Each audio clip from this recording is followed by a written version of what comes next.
afternoon, guys. We'll start with the broadcast section with no embargo, followed by the embargoed section for 10:30 p.m. tonight. No live tweeting during the broadcast section, and use microphone provided. Johnny. Ange, just give us a bit of update on your sort of injury problems, team news. In terms of the two centre-backs, Christian Romero, Mickey van der Ven, do you envisage them playing a full 90 at the weekend, or perhaps one of those where you have to manage them like Monday? Don't really have injury problems. We've only got really one that's kind of... obviously, Sonny's the one that's kind of trying to work his way back. And he's improving, which is positive for us, not for Sunday. But apart from obviously the longer-term ones...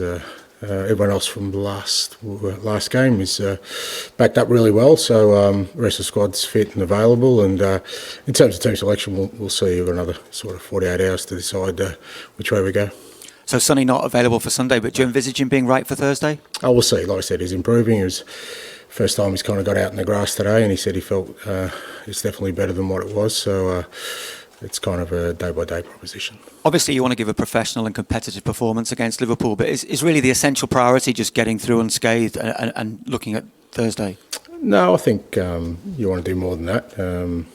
You want to go there and compete against, obviously, a very good side and compete well. And, it's not about just getting through unscathed. You want to get through... having played well against a top team, and I think irrespective of sort of what's on the horizon, that's still of sort of primary importance to us. Yeah. Hi, Ange. Good afternoon. First of all, can I hear a reaction? Yesterday we heard that Jamie Vardy announced that he'll be leaving Leicester City at the end of the season. What a story from non-league to a Premier League legend. What's your reaction about this? Also the way he inspired so many people with his background. Yeah, great story. And, I haven't seen sort of the story around it, but I assume he still wants to play because I think he still can play. But yeah, look, incredible story, and there's always the ones that always stand out are the ones that are unique, and he's certainly got a unique journey that it's inspiring for everyone. There'd be, when you see where he started and reaching the pinnacle of the game, including winning a championship. Incredible, great servant. Not too many who end up doing it at the majority at the one club, which is also a testament to him. And great career. And his longevity shows that he obviously knew what was important for him to always be in the best condition, and made sure he always looked after himself. There's a lot of lessons there for many aspiring young footballers, and he's a great example of the different paths that people can take to get to the top. It's not always elite academies and big contracts when you're young. It's about working your way through, and he certainly did that, and he's earned everything he's got. If you look at Spurs this season, in Europe, you're only 3 games away from potentially winning a trophy. On the other hand, in the league position is obviously below where you're hoping for and everyone else were hoping for. How do you try to balance it emotionally from your perspective, from the fans' expectations, the players as well? I think, you just got to try and deal with what's before you. And as you said, we're well aware that our league form and league position is nowhere near good enough. But we also know that there's an unbelievable opportunity on the horizon. And,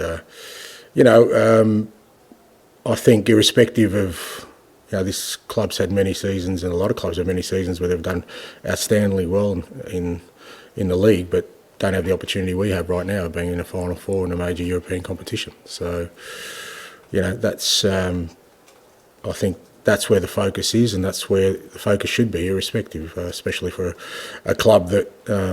hasn't had a lot of success recently. Like I said, we've got a wonderful opportunity. The players have, and the club has, and collectively, if we, we give ourselves every opportunity to progress to a final, then I think, hopefully the momentum we gain from that will give us a chance to do something special. Jurgen Klopp, Jurgen obviously left a very strong and positive foundation at Liverpool. When he left, but did you ever think that Arne Slot, first season in English football, first season at Liverpool, will lead Liverpool to where they are, 1 point, and they will win the Premier League? Look, I wouldn't have discounted the possibility. He's an outstanding manager, and as you said, he picked up an outstanding team. yeah, they've been brilliant in the league this year. They've been really consistent, maintained a really high level. They've had their best players playing all the time and playing at a really high level, and that's a credit to Arnie and his coaching group and to the players themselves, because they've been close in the last few years, and the fact that they're on the cusp of potentially winning another title, I think, is a credit to everyone involved. Hi there, Ange. Just want to ask about Sonny. Has it just been rest he's needed, or treatment, or a bit of both? Yeah, a bit of both. It's just, like I said, it's obviously a foot ailment, which because it's weight bearing, you just need to give him some rest, give him some time off it, and get some treatment. But the main is just, I think, just to get him off his feet for a week and allow it to settle so that he can start this process of getting back. Christian Romero did an interview where he spoke about his future and maybe what might happen in the future. I just wondered what you made of that and how important it is that Spurs keep a player like him. Yeah, I mean, I haven't read the report too closely, but I mean, it's like me, mate. If you get asked a question, you've got to answer it, and I'm sure there's a lot of, if you ask me a lot of questions about my future, you'd probably get some great headlines out of that as well. But it doesn't change. What's important right now is not Christian Romero's future or anyone else's future, is that we've got an unbelievable opportunity to do something special at this football club. And for me and everyone involved internally, that's all we're concentrating on. Let's just let's put our heads down and make sure that, because I think for our supporters, that is what's the most important thing to them right now. Right now, all they care about is that, we're in the last four of a European competition. We've got an opportunity to do something special, and that's where our focus is. Players obviously you'll be looking to. Pedro Porro has just played this incredible amount of minutes this season. I don't want to jinx him on touch wood, but I don't think he's had an injury even this season. What does he do differently, and just how's he managed to kind of keep himself up? Yeah, he's a pro. He looks after himself. He does everything right on and off the field, but he's also he's got the kind of body that's resilient to the amount of intensity and game time he's had, and it's a credit to him. And it's not just that he's played; he's kept a really good level all year, and he's been a mainstay for us in a defence where I'd hate to think how many sort of defensive partners he's played with. I mean, 4 goalkeepers and probably upwards of 10 different defenders that he's played alongside, and he's kind of been the constant. So he's been brilliant for us. From the moment I arrived, he's got a great personality. He's got great enthusiasm, passion for the game, and I think that's why he gets the most out of himself all the time. Hi, Ange. Richarlison scored 4 times in the league this season, even though he's not played that many times. What impact could he have made if he'd been available every week? Yeah, I mean, that's not sure, but. Not just this year. I think if you look at his record last year when he was playing, he was pretty compelling. But with Richie, it hasn't been. We haven't been able to keep him fit and out there long enough. But good thing is he's in a really good place physically now, and certainly, like I said, with the opportunity we have before us, he becomes a real important player for us. What does Richie offer that's slightly different to Dom? Just a different type of player. I mean, Richie's a real kind of. Sort of 18-yard box kind of striker, where he really is makes an impact when the ball arrives in the box. Whether that's in the air or on the ground, he's a real impact player. He tends to play around those areas, and whereas Dom will work in other areas. But ultimately, I think they're both strikers that fit into sort of how we want to play. Like I said, just with Richie, we just haven't had him available enough. Hi, Ange. Archie Gray's played 40 times this season and had a very good first year at Spurs, but I think he's only started once over the last month. Is he kind of someone you're kind of eager to get more game time into, or is it just kind of a combination of competition in his places now? No, I think it's just, nothing. I mean, I guess with all these things, just people look at them in the moment in time. If you had said at the start of the year that Lucas Bergvall and Archie Gray and Mikey Moore would have played the amount of time they have as teenagers, I wouldn't have said that that's impossible. So they've played a lot. They've played a lot because they've earned it. Obviously, opportunity as well. But Archie will play. He'll play even between now and the year, he'll play significant minutes. Just the games haven't worked out the way we wanted them to, and we needed to get game time with other guys. He's fit, he's available. Other guys, it wasn't the case. As I said, we've got a real clear focus about where we need to be for the rest of this year and who needs to be in a good physical condition. Archie is in good physical condition. Others weren't, so we had to give them some game time. But there's no doubt Archie will play a significant role still for the rest of this year. And in terms of the Liverpool games this season, played them 3 times. How do you kind of reflect on those games? Because it feels like in a way they've kind of summed up the season, a brilliant win in there, but 2 heavy defeats either side, and you had injuries for all 3 games as well. Yeah, and they've been very settled. So I mean, that's, like I said, that's a story of our season, and we've kind of fluctuated between being really good at times with other times not so good. I mean, they're the only team that's really sort of beaten us comprehensively. I mean, I'm not really sure what the figures are, but out of the 18 games or whatever we've lost in the league, I think 15 of them have probably been by a goal.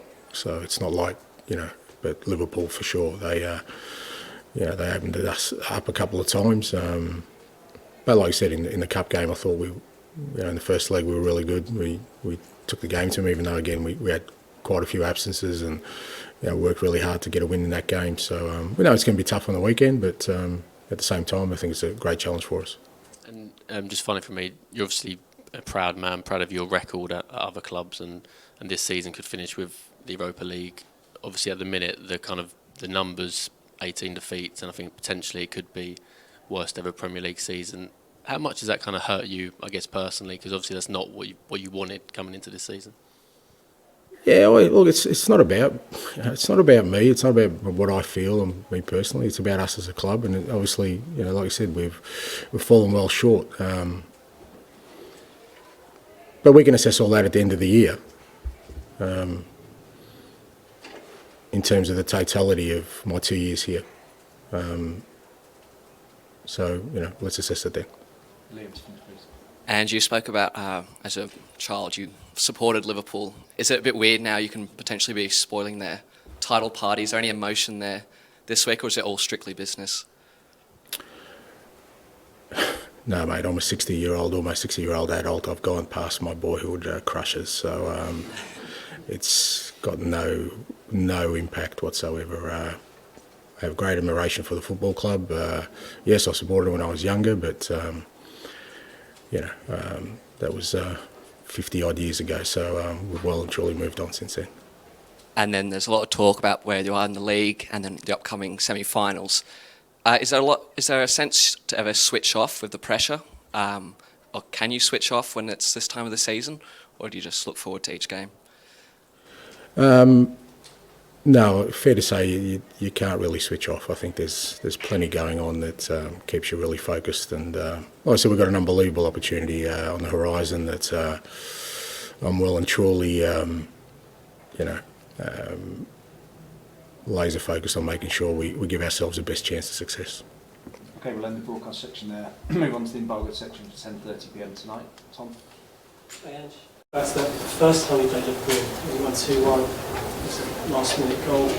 And the feeling around the stadium, it felt like this club could achieve anything, because you could have taken to achieve anything. We still might, mate. Well, that's the question, isn't it? I love the fact, and thanks, Tom, apologies for sort of interrupting you, but I love the frenzy around finishing 5th this year. They're all brilliant, aren't they? We finished 5th last year. Why is it such a disaster that we finished 5th? And that's what you need to ask everyone and yourselves, is that why? In fact, around this time last year, I was asked to lose a game, and I was wrong for wanting to win it. But we finished 5th last year, But it's not a good story. The better story is that my tenure has been a disaster, and it continues to be. And I think, again, I'm sorry for interrupting, but I just think that the kind of hysteria that's surrounding what's happening at the moment is all kind of premeditated for a certain outcome, and hopefully we can defy that. then leading on to one of my other questions.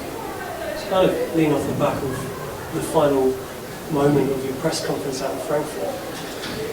And so I was down the next zone, but you said that unfortunately for some of you, you hang around a bit longer. I don't know if that was directed towards the media or the fans or what. But it wasn't direct towards fans, and there's a bit of irony there. I mean, do you guys not have a sense of humour? Yeah, seriously, what I want to get at is sometimes sense this them and us mentality, as if people are against you, and I personally don't see that. I see a lot of celebration about the way you try and do things a bit differently compared to quote unquote a robotic nature of the Premier League. Where does this kind of sense, if I've got it right, there's a them and us? And you're right, because there are plenty of people, including Tottenham supporters, who I still see every day or bump into, who are very, very supportive, even though they're very disappointed with the year we've had, with what I'm trying to do. Absolutely, and it's not. I don't think I feel like it's them against me. It's more about the club. I'm trying to change the perception of the club, and I do think there is a narrative around the club that a lot of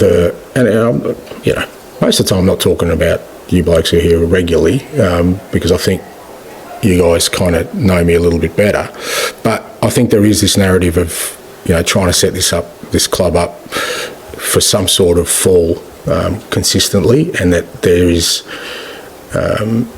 no sort of allowance for any kind of building of foundations for something a bit different than before. The one thing you do know is what doesn't work here. So yes, I'm trying to do things very, very differently. Hasn't all worked out, for sure. Some of it's gone disastrously wrong. I accept that, but I said from the start I think we needed to chart a different course if we were ever going to break the cycle that this club's been in. Bizarrely, we're still in that kind of position where we can do that. I've never taken it personally. I've never taken it as against me, even if it was against me. But I think there is a kind of narrative around, that this club is on has been on a downward spiral again, or going down the same rabbit holes it has in the past, where I just think this is totally different, and there's been very little acknowledgement of that, and some of it's just, like I said, me poking the bear a bit as well, mate, which like I said, I get maybe it's my Aussie humour, but it certainly gets lost a great number of times when I say things tongue-in-cheek. But again, I think if people seriously think that I would say to our supporters, you've got to put up with me for a little bit longer, it's just madness. That was never ever going to be the case. Just finally, I could ask you a lot of questions about all that, but this period we're in, where there's stories coming out all the time about what's going on, what's going to happen, what's going to happen to you. It feels like, looking back through your career, a bit like uncharted territory, or have you been through this kind of situation where there's so much speculation, and obviously the scrutiny in the Premier League? Is this a new experience? No, look, no, I've been in this situation, I don't know, because I kind of, it's always funny, because after I've left clubs, usually they'll say, there's always a story about how I was close to, where that was in my first job, South Melbourne, like 30 odd years ago. There are famous stories about a board meeting getting cancelled, or I was supposed to get sacked, and now that's people telling me. I was oblivious to it, and maybe that's happened at, I don't know, whether Yokohama or Celtic, I don't know. But certainly the noise is greater. But again, I really think even that sort of noise is just there to kind of distract and take us away from what's important. I don't think there would be if you asked any Tottenham supporter what's the most important thing for them right now, who's going to be the manager next year, or whether they win this thing, 100% of them would say, listen, just make sure we get ourselves the best opportunity to create some history. The rest of it doesn't matter. It'll all take care of itself. But the worst thing you can do is kind of focus on what may or may not happen and miss this unbelievable opportunity that's before us. We're in the final four of a European competition, which also, by the way, has Champions League qualification, which, again, there's a real frenzy around the place, but for us, apparently, it's not that important, even though it was important last year, and we finished fifth last year and we didn't get it. So that's where I get a little bit confused with everything that's going on. But I can assure you, Tom, from my perspective, there is nothing more in my thoughts than us being absolutely ready for Thursday. We've got a massive challenge, and for us to be ready Thursday, we've got to make sure we go into Sunday against Liverpool, really clear-headed about what kind of performance we need to put on to make sure we're ready for Thursday. You've spoken quite a lot about the culture of the club and wanting to come in and change the bit. I suppose the question is, where do you feel you are with that? Because just listening to you talking to Tom now, it's easy to feel the frustration in your voice, understandable. Just wonder where you feel you are generally with that mission. Yeah, well, I guess time will tell, you know.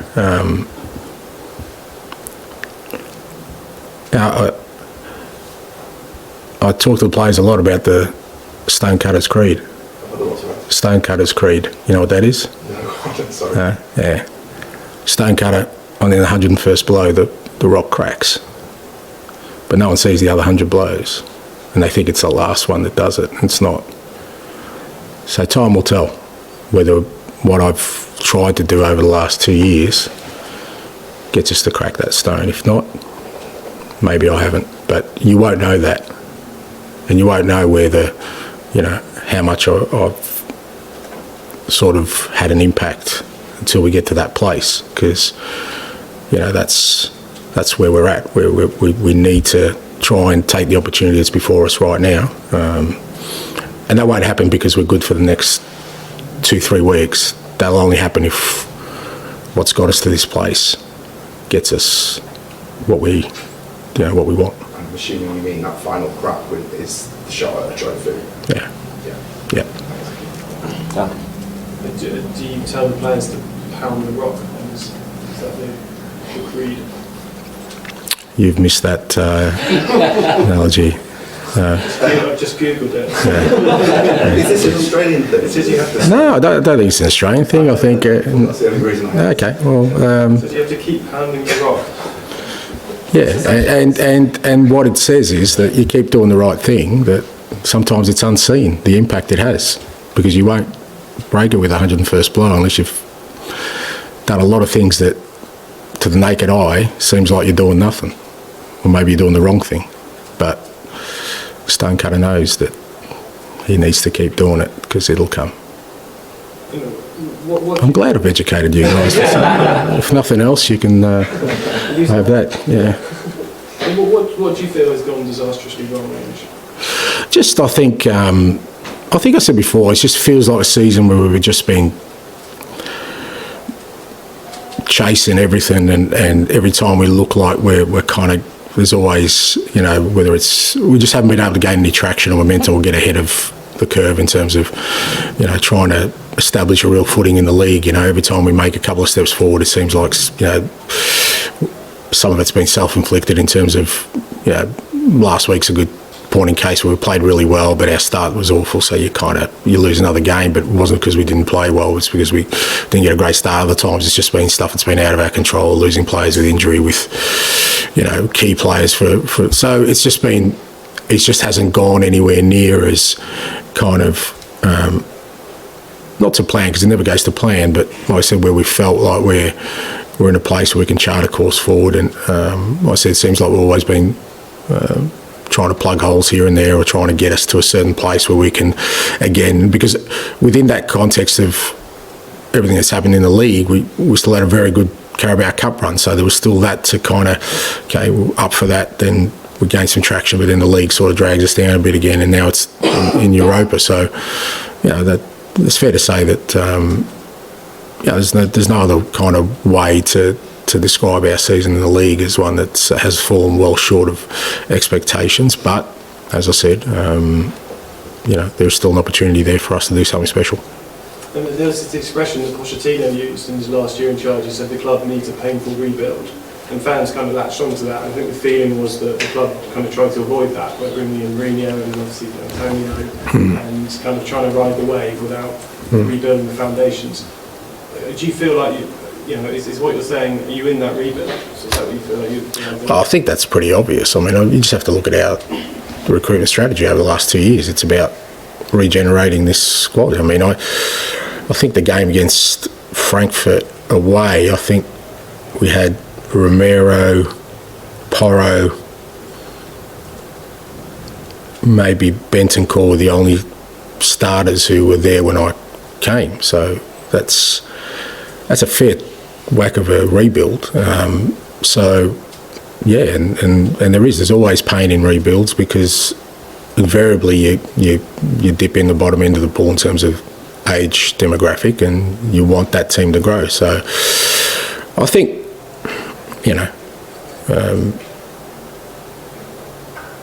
if we'd done this last year, we'd probably be paying the same price. But last year we kind of still had some experience in the group to get us through, whereas this year, we obviously went young, which is the right strategy, I believe, because I think you've seen the growth in our young players that I just feel so exciting for the years to come. But then we got hit with a ridiculous, unprecedented injury crisis that sort of brought it all together to create the scenario where it's been a real difficult year. Alan, we'll finish with you, please.